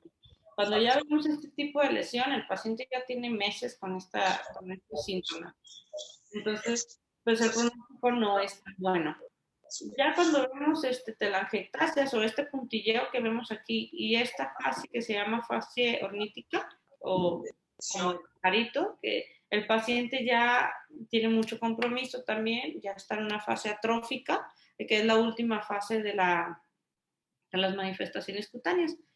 Entonces, también el pronóstico no es bueno, ¿no? Usualmente ya presentan afección, no solamente presentan afección cutánea, sino afección pulmonar, afección gastrointestinal. Entonces ya el paciente también puede presentar Raynaud o puede presentar calcinosis. Entonces ya el pronóstico no es muy bueno. Usualmente si nosotros vemos este tipo de lesión, que se le llama en sal y pimienta, realmente se ve en tórax, nomás que no encontré ninguna imagen que lo pudiera plasmar. Es un tipo de esclerosis sistémica de tipo difusa. Cuando es limitada, el famoso síndrome de Crest, antes llamado, usualmente el paciente presenta calcinosis, fenómeno de Raynaud, trastornos esofágicos, tienen dificultad para la deglución, esclerodactilia, como vemos aquí, y las telangiectasias, como vemos acá. Entonces, estos pacientes llegan a la consulta ya en la fase en la fase esclerótica. ¿Por qué? Porque muchas veces no saben lo que es, porque las manifestaciones clínicas pues no son a veces tan específicas y solamente presentan edema, cambios de coloración. Entonces, pues, ¿qué será, no? Entonces se evolucionan y toman medicamentos, pero ya cuando llegan a la consulta o con algún reumatólogo, pues ya el paciente llega bastante afectado. Esta es la esclerosis sistémica. En cuanto a la esclerodermia localizada, que es también un tipo de lesión cutánea y que hay una pérdida de la elasticidad de la piel, pero en esta diferencia la esclerosis sistémica, como lo dice, va a estar localizada la piel. Va a ser una inflamación de la piel y el tejido celular subcutáneo que también puede acabar con músculos si no lo detectamos a tiempo y que va a generar fibrosis. Estas pueden ser usualmente unilaterales y son menos extensas y cuentan con un mejor pronóstico que los pacientes con esclerosis sistémica. ¿Por qué? Porque no tienen afección sistémica, ¿no? Como su nombre lo dice, es localizado. Pero si nosotros vemos en esta imagen, se clasifica, ahorita les voy a mostrar la clasificación. Vemos en esta imagen, esta es una esclerodermia, localizada panesclerótica. ¿Cuál es la característica? Que es circunferencial, o sea, afecta no solamente de manera lineal, sino que afecta circunferencial, entonces va endureciendo la piel y el paciente va teniendo este tipo de fibrosis y ya llega un momento en el que el paciente ya no se puede mover por el endurecimiento de la piel y por las contracturas articulares. Entonces, cuando ya llegan así, el paciente, el pronóstico no es muy bueno porque tienen mucha incapacidad funcional. Acá vemos en la imagen superior izquierda, vemos lo que es la hemiatrofia parcial progresiva, entonces el paciente presenta un hundimiento, también va a haber atrofia de lo que es la piel y hundimiento. Este es un tipo de esclerodermia lineal, usualmente se divide de cabeza y de miembros inferiores. Y la de acá, el golpe de sable, usualmente esta se conoce un poquito más. Si vemos, como dice su nombre, es como si le hubieran dado un sablazo. Entonces se le llama como golpe de sable y también es de cabeza, ¿no? La de acá abajo que tenemos es una esclerodermia localizada de tipo lineal, o sea, que afecta, es usualmente unilateral y se va desde una sola línea, ¿no? Entonces, esto también es una esclerodermia localizada de tipo lineal, acá también vemos otra. Y usualmente el paciente, ¿cómo puede presentar las lesiones iniciales? Con hipopigmentación. Y acá en la parte de arriba también vemos lo que es una morfea, también solamente es cambio de coloración, hipo o hiperpigmentación. Estas son las que tienen un poquito mejor pronóstico. Si se tratan a tiempo también les va mejor y es raro que presenten tanta afección de tejido celular subcutáneo o músculo. Aquí vemos la clasificación de la esclerodermia localizada juvenil, la morfea circunscrita, lineal la esclerodermia lineal, que es de tórax y miembros inferiores y de la cabeza, como la que vimos el golpe de sable, y la hemiatrofia unilateral. La morfea generalizada, panesclerótica, que es la que vimos que afecta de manera circunscrita, o sea, toda la periferia, y la morfea mixta, ¿no? Usualmente en el paciente pediátrico casi siempre vemos la esclerodermia lineal, sobre todo de miembros inferiores. Esto es en cuanto a las manifestaciones cutáneas más comunes. Y ya hablando de otras manifestaciones de otros órganos y sistemas, pues hematológicas. Es casi todos los pacientes con lupus presentan linfopenia. La linfopenia es importante que la tomemos en cuenta cuando es menos de 1200, según los criterios de ACR para lupus, en dos determinaciones, menos de 1200. La trombocitopenia, menos de 100,000 en pacientes con lupus. En los pacientes con síndrome antifosfolípido podemos ver una trombocitopenia de menos de 50,000. Y en los pacientes también con lupus neonatal, menos de 50,000, pero usualmente casi no afecta lo que es no presentan manifestaciones de sangrado, pero sí se puede presentar la anemia hemolítica en lupus. Cuando hay aumentos de los tiempos de coagulación, el TTP sobre todo se va a ver en síndrome antifosfolípido. Y eosinofilia, la eosinofilia, pues ahí no está, dices, pues bueno, ¿de dónde, no? Pero la vasculitis asociada a ANCA, la enfermedad, bueno, la Church-Strauss o granulomatosis eosinofílica con polianquitis, usualmente uno de los criterios es que presente eosinofilia. Entonces, es importante también buscarlo o tomarlo en cuenta si lo vemos en los laboratorios. Las manifestaciones renales, bueno, realmente todas las patologías renales presentan afección, todas las patologías, perdón, reumáticas, casi todas, lo que dicta el pronóstico es la afección renal. Se presentan con un síndrome nefrótico, nefrítico, una lesión renal aguda, trombosis renal. Casi todas las vasculitis presentan afección renal, el lupus, síndrome antifosfolípido también lo puede presentar. La afección cardíaca, desde serositis, pericarditis, miocarditis, endocarditis de Lippmann-Sachs, que se ve en lupus, un derrame pericárdico, también lo podemos ver, no solamente en lupus, también lo podemos ver la serositis en una IJ sistémica. Entonces, si no cumple criterios para un lupus, pero puede presentar otros síntomas como los que les comenté previamente, pues también hay que descartar una IJ, ¿no? Sobre todo en los pacientes adolescentes. Gastrointestinal, pueden presentar desde pancreatitis, los pacientes con vasculitis por IgA, los pacientes con lupus, no es tan común, pero sí se puede presentar. La enteropatía lúpica, la hepatitis autoinmune también es una enfermedad autoinmune solamente que afecta el hígado. La vasculitis gastrointestinal, una vasculitis mesentérica, no solamente lo vamos a ver en lupus, también lo podemos ver en la enfermedad de Kawasaki. Cuando hay un choque por Kawasaki, los pacientes presentan solamente una vasculitis mesentérica, y las pacientes con vasculitis por IgA también pueden presentar una vasculitis mesentérica. Entonces, si presentan dolor, la púrpura palpable, la artritis, también hay que valorar ahí que no esté generando un abdomen agudo o una vasculitis intestinal. La afección pulmonar, ¿qué vamos a ver? Derrame pleural, lo vamos a ver en lupus, también lo podemos ver en la IJ sistémica. El síndrome pulmón-riñón, ¿en qué tipo de enfermedad los vamos a ver más comúnmente? En las vasculitis asociadas a ANCA, sobre todo la poliangitis microscópica. Ahí sí vamos a ver lo que es el síndrome de pulmón-riñón. El síndrome de pulmón encogido es una patología no tan común en lupus, pero sí se puede presentar. Y la enfermedad intersticial. La enfermedad intersticial pulmonar lo vemos sobre todo en esclerosis sistémica, lo podemos ver en dermatomiositis, lo podemos ver en lupus eritematoso sistémico. Estos pacientes, ¿cómo lo van a presentar? Van a presentar alteraciones en lo que son las pruebas de función pulmonar. Entonces, desde que el paciente presenta estas manifestaciones, hay que mandarla al neurólogo, junto con otros criterios también que hay que tomar en cuenta. Y las manifestaciones neuropsiquiátricas. ¿Qué tipo de manifestaciones pueden presentarse los pacientes con alguna enfermedad reumática? Psicosis, crisis convulsivas, si se acuerdan, son parte de los criterios de ACR para lupus. La cefalea, trombosis a nivel del sistema nervioso central, y las neuropatías.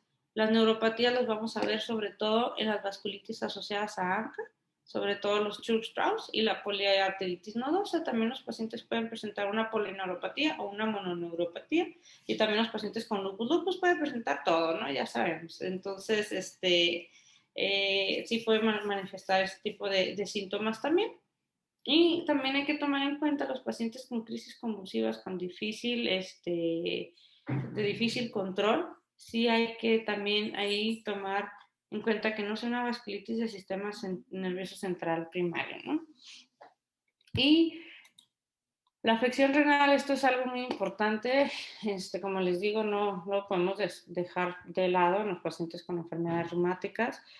Aquí en la parte de la izquierda de esta tabla vemos los síndromes clínicos con las enfermedades asociadas y la última columna, pues el lupus eritematoso, según la clasificación de la afección renal, qué tipo de nefropatía lúpica, qué clase puede presentar. Si el paciente presenta hematuria, puede ser un lupus, una vasculitis por IgA, proteinuria en no rangos nefróticos también se presenta en lupus, en vasculitis, no lo mencioné ahí, perdón. Y es como en qué tipo de nefropatías lúpicas lo vemos, en las clases menor de 3, ¿no? En la hipertensión arterial sistémica lo podemos ver desde lupus, cuando hay microangiopatías trombóticas, vasculitis asociadas a ANCA, sobre todo en Church-Strauss, poliarteritis nodosa, la arteritis de Takayasu, el paciente es una vasculitis granulomatosa de grandes vasos, usualmente el paciente pediátrico va a tener afección de la aorta torácica o abdominal, entonces pueden presentar y si tienen algún tipo de lesión a nivel de los vasos renales, el paciente puede presentar hipertensión arterial sistémica de difícil control desde en edades muy tempranas. Usualmente el paciente se le llamaba antes la enfermedad sin pulsos, los miembros inferiores casi no se palpaban los pulsos y también va a haber una diferencia de más de 10 milímetros de mercurio entre los cifras tensionales de miembros superiores como los miembros inferiores. El paciente va a claudicar, va a tener elevación de reactantes de fase aguda. Pero la hipertensión arterial es el síntoma más asociado desde los signos vitales los podemos tomar. Síndrome nefrótico lo podemos ver en lupus, vasculitis asociada a ANCA, poliarteritis nodosa, síndrome nefrítico, vasculitis por IgA, lupus, la lesión renal aguda, sobre todo lo vemos cuando vemos una glomerulonefritis rápidamente progresiva, cuando hay una vasculitis asociada a ANCA, ¿qué tipo? La poliangitis microscópica, perdón, y lupus también lo podemos ver. Enfermedad renal crónica, lupus, vasculitis asociada a ANCA y la trombosis renal. El paciente puede presentar hematuria macroscópica, el síndrome de antifosfolípidos usualmente lo vemos. La afección hematológica, bueno, la anemia puede presentarse en el 20-60% de los pacientes a la presentación al debut de la enfermedad. En cualquier momento de la enfermedad también se puede presentar, aunque es más raro, y usualmente es de enfermedad crónica, como va a ser una anemia neumocítica normocrómica. Y la anemia hemolítica usualmente se ve más en los pacientes con lupus. No todos los pacientes con anemia hemolítica van a presentar un CUMS positivo, pero sí es importante solicitarlo. La leucopenia, se me olvidó comentarlo en las manifestaciones hematológicas, también se va a ver, es uno de los criterios para el lupus. Linfopenia también, como lo comenté, menos de 1200 en 2 determinaciones.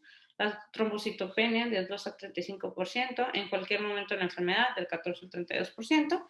Y cuando presentamos anticuerpos antifosfolípidos se puede presentar el 20% del inicio de la enfermedad. Y aparte prolongación de tiempos de coagulación y eventos tromboembólicos, bueno, ya, ¿no? Es un zafa hasta no demostrar lo contrario, siempre y cuando no haya ningún proceso infeccioso o algo que nos pudiera ir orientar a que pudiera estar generando anticuerpos antifosfolípidos. Muy bien, ya entrando, ¿cómo vamos a evaluar y sospechar de manera el diagnóstico, ¿no? Exámenes generales, como les comenté, la biometría hemática, linfopenia, leucopenia, la química sanguínea que tenga alteraciones de la función renal, las pruebas de función hepática, pensando en una hepatitis autoinmune, puede tener elevación de transaminasas, un paciente que tenga una dermatomiositis o alguna miopatía inflamatoria puede tener enzimas musculares elevadas, la TGO en este caso, un ego, proteinuria, hematuria, sedimento activo y las enzimas musculares también, ¿no? CPK pues, presente altas, usualmente puede estar desde 15.000, más de 1.000, o sea, y ya tomarlas en cuenta. DHL, TGO y aldolasa son las enzimas musculares importantes que hay que tomar en cuenta siempre que estamos pensando en una miopatía inflamatoria. Y los reactantes de fase aguda, ¿no? Las proteínas C reactiva, velocidad de segmentación globular, de cajón, siempre que pensemos en un proceso inflamatorio de tipo reumático, Fibrinógeno, ferritina, dímero E también son reactantes de fase aguda, pero no en todos los pacientes lo pedimos.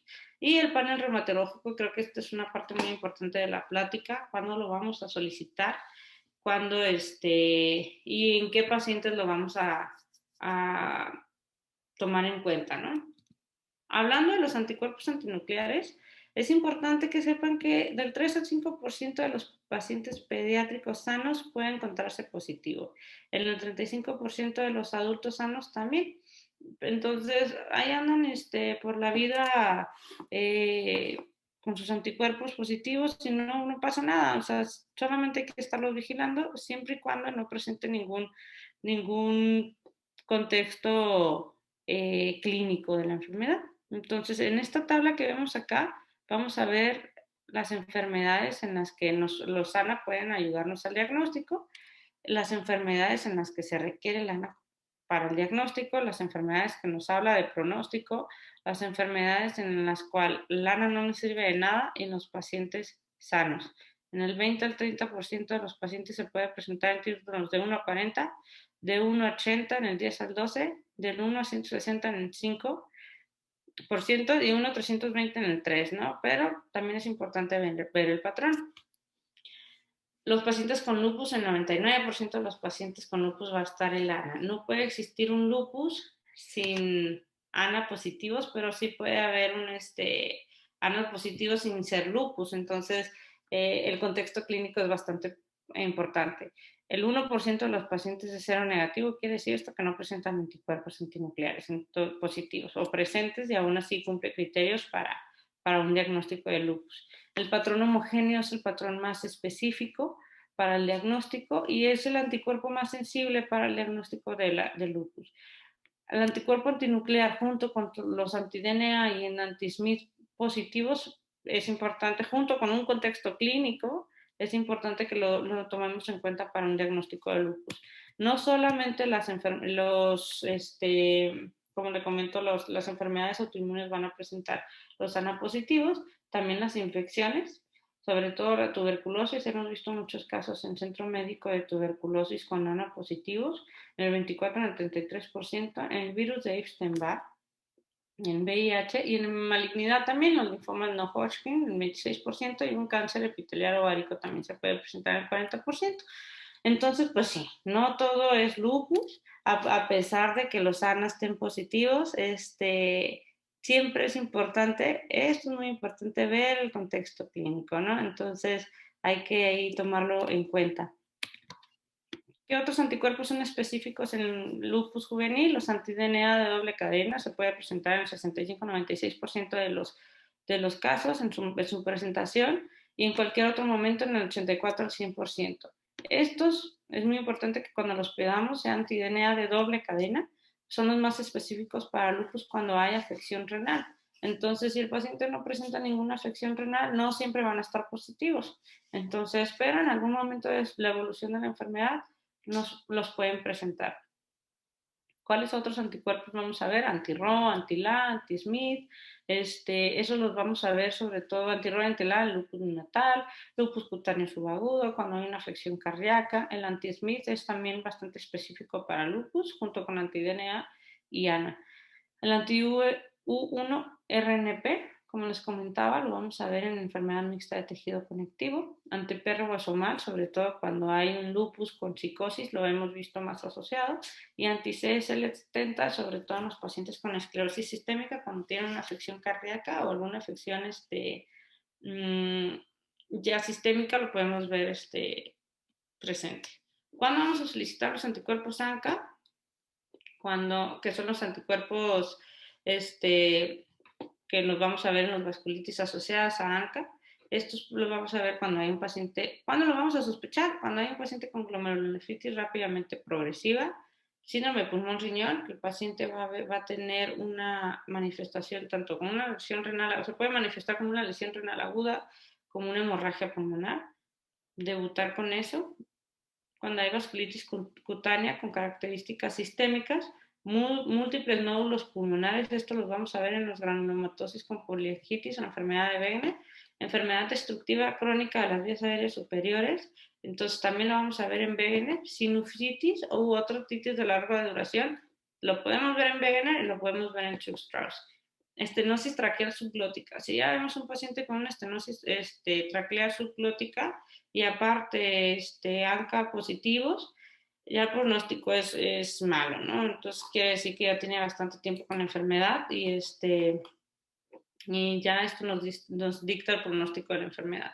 Mononeuritis múltiple u otra neuropatía periférica también lo podemos ver sobre todo en Church-Strauss, y cuando hay una masa retroorbital lo vamos a ver en la granulomatosis con poliangitis. Es importante también tomar en cuenta en qué pacientes vamos a encontrar ANCAs positivos, sobre todo P-ANCA, en granulomatosis con poliangitis, al 85%. C-ANCA lo vamos a ver en poliangitis microscópica en un 45-80%. Y granulomatosis eosinofílica con poliangitis vamos a ver C-ANCA, sobre todo, positivo en el 60%. Y los anticuerpos antifosfolípidos, ¿no? Que también a veces están muy presentes y no sabemos qué hacer con ellos. Los anticuerpos, ¿cuáles son? Anticoagulante lúpico, antibeta-2-glicoproteína, anticardiolipinas. Estos los vamos a ver plasmadas como IgA, IgG e IgM, en tanto anticardiolipinas como antibeta-2-glicoproteínas. Pero lo puede presentar en 3 a 7% de los pacientes sanos en antibeta-2-glicoproteínas, como anticardiolipinas en el 3 al 28%. Usualmente las anticardiolipinas se van a ver más asociados a eventos de hemorragia y también se va a ver positivos en pacientes con algún proceso infeccioso. Entonces, si tenemos un proceso infeccioso activo en ese momento y el paciente presenta anticuerpos antifosfolípidos, no podemos hacer un diagnóstico como tal. Y el anticoagulante lúpico es el que más se asocia a riesgo de trombosis. Entonces, usualmente podemos ver prolongación de tiempos de coagulación, el TTP, de predominio y trombocitopenia. Que, como les comentaba, qué tipo de infecciones pueden estar asociadas a la presencia de anticuerpos antifosfolípidos: varicela zoster, Mycoplasma pneumoniae, infecciones por estreptococo, estafilococo, parvovirus y VIH.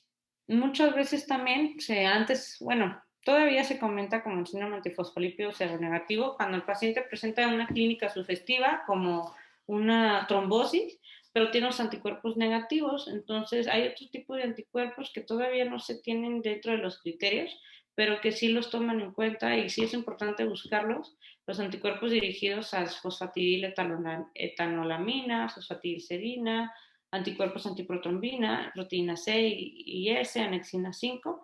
También cuando se presentan ya hay que descartar que sea un SARS seronegativo cuando estos anticuerpos no se encuentran presentes. Muy bien, en cuanto ya hablamos de los anticuerpos, ya hablamos de las manifestaciones cutáneas y por último, ya para terminar, vamos a hablar del pronóstico. ¿Qué es lo que yo quisiera? ¿Cuál era el objetivo de esta plática? Que se haga un diagnóstico temprano de la enfermedad para poder tener un tratamiento oportuno. El 85 al 90% de los pacientes con LES desarrollará alguna manifestación renal durante el transcurso de la enfermedad. Entonces, es importante detectarla a tiempo, ¿no? Porque a pesar del tratamiento inmunosupresor, del 10 al 30% de los pacientes va a progresar a una enfermedad renal terminal en los 15 años siguientes del diagnóstico. Entonces, si nosotros diagnosticamos la enfermedad en etapas tempranas, el pronóstico es bueno dentro de lo que cabe. Y el 15% de los pacientes pediátricos todavía, antes era peor, pero todavía el 15% de los pacientes pueden fallecer a los 22 o 27 años de edad. Entonces están jóvenes. Entonces, la mortalidad en años iniciales de la enfermedad se relaciona con las complicaciones infecciosas. Hay que recordar que el tratamiento es inmunosupresor. Y la mortalidad retardada, los brotes severos de la enfermedad, la enfermedad renal crónica, también ya nos va a ocasionar una mortalidad. Y la enfermedad cardiovascular también lo vamos a relacionar a la mortalidad. Entonces, en general, los pacientes pediátricos sí se enfrentan a muchos retos en cuanto al diagnóstico, que, pues, como les comento, desde un inicio a veces no se sospecha en la población pediátrica, y las causas desde la falta de conocimiento, el paciente tiene que ir con muchos especialistas, es un tratamiento multidisciplinario, y ya a pesar de que les damos tratamiento, aún así tienen el riesgo de presentar lesión renal, pues el pronóstico es sombrío, ¿no? A veces para los pacientes cuando no se hace un diagnóstico temprano. Y como conclusión, volvemos a lo mismo, la anamnesis es muy importante, la exploración física de cabeza a pies, el laboratorio debe ser complementario. Como les comento, no podemos pedir anticuerpos, o no debemos, sí los podemos pedir, pero no debemos pedir anticuerpos cuando el contexto clínico no nos orienta a una enfermedad reumática, aparte que son bastante caros, a veces son positivos y no nos dan ningún diagnóstico como tal si el paciente no presenta ni clínica, ¿no?, asociada. Entonces, con eso podemos ya hacer una sospecha diagnóstica y una referencia al reumatólogo pediatra de manera temprana de la enfermedad. Y bueno, por mi parte sería todo. Espero que les haya sido de su agrado. Y si tienen alguna pregunta, con mucho gusto la contesto en este momento. Gracias, Fer. Muchísimas gracias. Gracias a todos quienes han estado presentes y han estado desde inicio a fin. No sé si tengan alguna duda que quieran escribir, por favor, en el chat. Aquí nos pregunta el doctor Jorge Salazar. Nos pregunta, Fer, ¿habrá alguna relación entre el síndrome de Marshall con alguna enfermedad reumatológica? No alcanzo a ver la pregunta. Está en el chat. La verdad, desconozco, doctor, la respuesta. Lo investigué. El síndrome, bueno, FAPA, perdón, la verdad es que yo no lo conocía como síndrome de Marshall. El FAPA es una enfermedad, es un síndrome autoinflamatorio, ¿sí? Es un síndrome en el que hay una respuesta, como lo comentaba, citocinas proinflamatorias que están ahí persistentemente activas.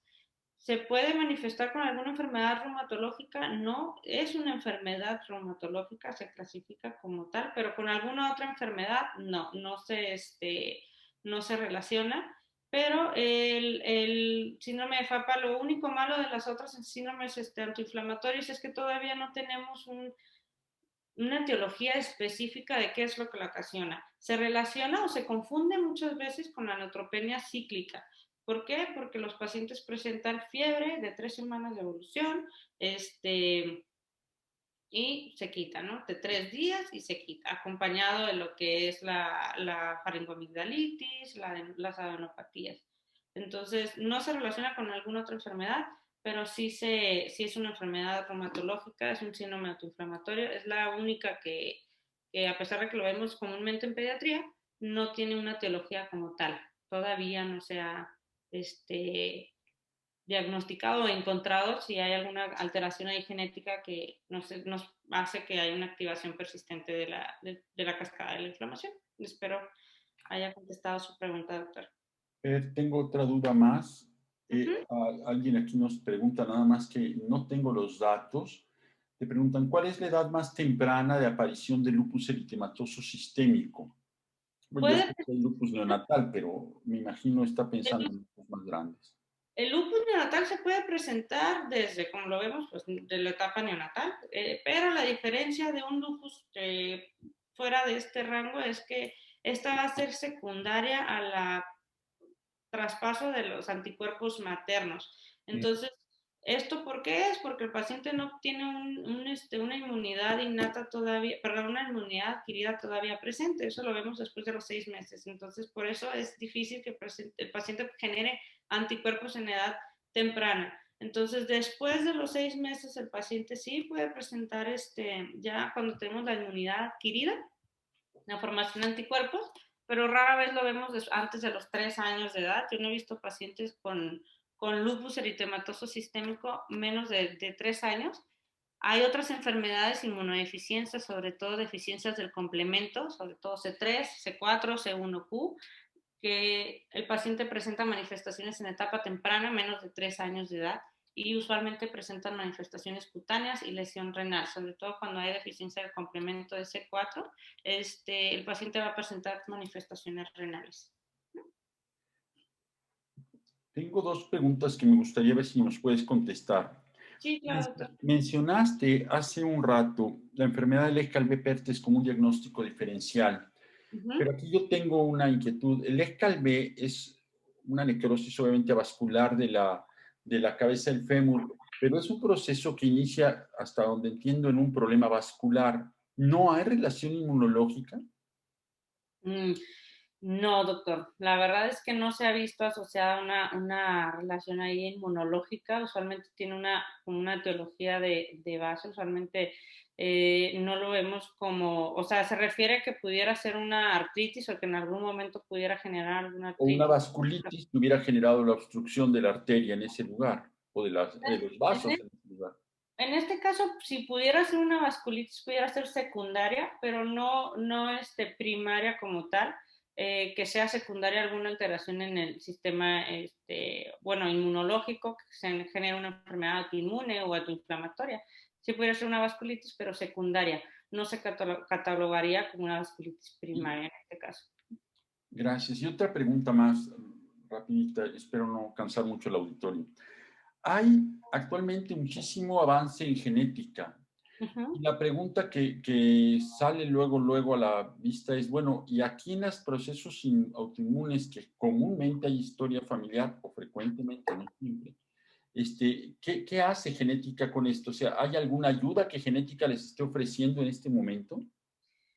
Como tal, no, difícil, en el país es difícil poder hacer se sospecha, teníamos una paciente en centro médico en el que tenía antecedente de mamá, papá, primos con enfermedades autoinmunes, la mamá tenía lupus, el papá tenía lupus, ella empezó sospechábamos de un inicio con enfermedad mixta de tejido conectivo, posteriormente con lupus, sí se puede buscar sobre todo lo que más se asocia son a nivel genético son el HLA.